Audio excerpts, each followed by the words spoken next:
What's up, reefers? Today I'm going to do the top 5 things you need to think about before you get a reef tank. I've had quite a few people come up to me and ask me, how do I get started? What do I got to do? It seems so great. I love it. Well, I'm going to give you the top 5 things that you need to think about before you get a reef tank. I'm going to follow this up with top 5 things you need to do after you get your reef tank. Sorry, it's probably going to sound like a Debbie Downer this entire episode, but it's something you have to think about before you get in the hobby. Here we go.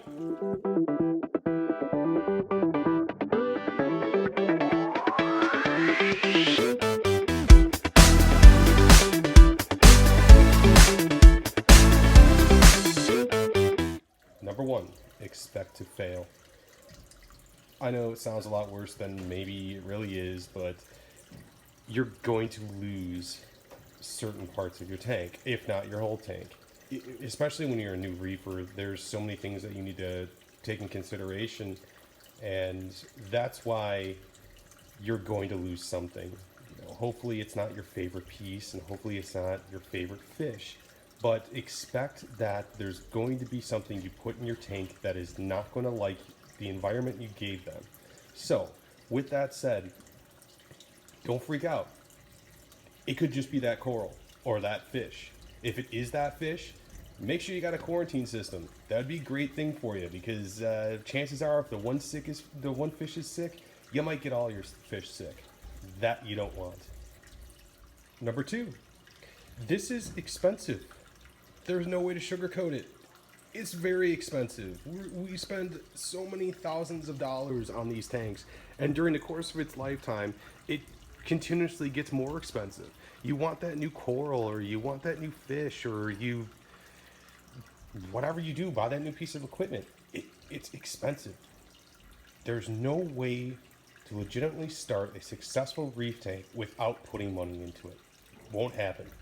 Now, you can go and you can get used gear. You can save yourself some money, of course. But no matter what, it's still going to be expensive. So keep that in mind before you buy a reef tank. Number 3.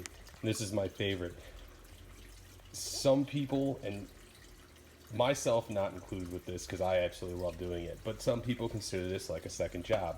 You are going to spend a lot of time doing this. I spend on average an hour to an hour and a half a day on my tank, whether that is changing out my skim mate, or putting more carbon in there, doing a water change, getting algae off the glass, whatever I'm doing. It takes time. So expect to spend time. If you don't have the time to do it, not the best thing to do. Maybe with a smaller tank you may not take as much time, but with my tank, like I said, hour to hour and a half a day, and I probably believe that's about average for your average reefer. Number 4, make sure you have a friend in the hobby. I cannot stress this enough. It's very important. Join a fish forum. There's tons of reef forums out there.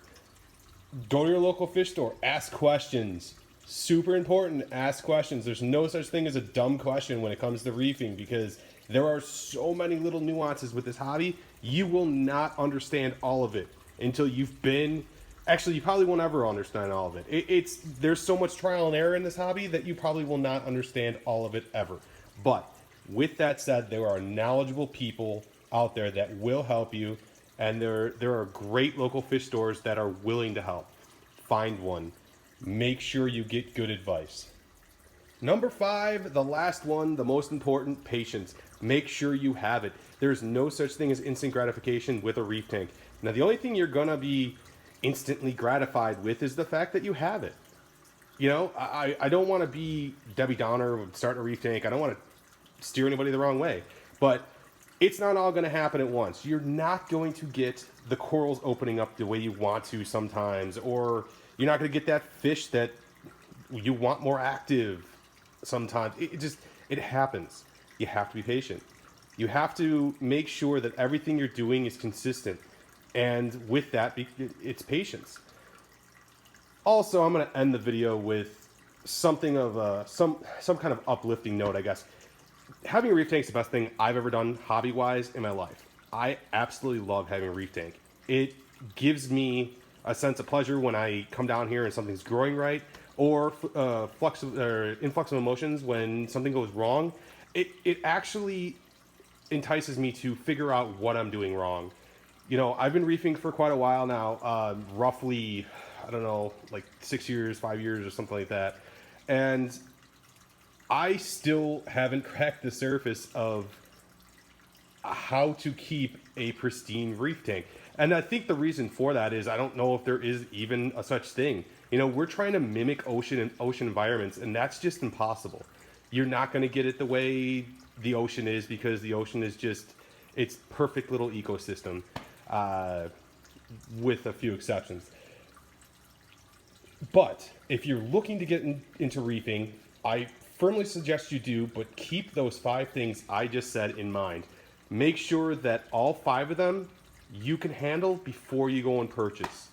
I really appreciate you guys watching. Thank you for all the comments and subscribes. I love it. I got a couple more unboxing videos I'm gonna do. Gonna do them probably this week. But yeah, thanks for watching. Have fun reefing.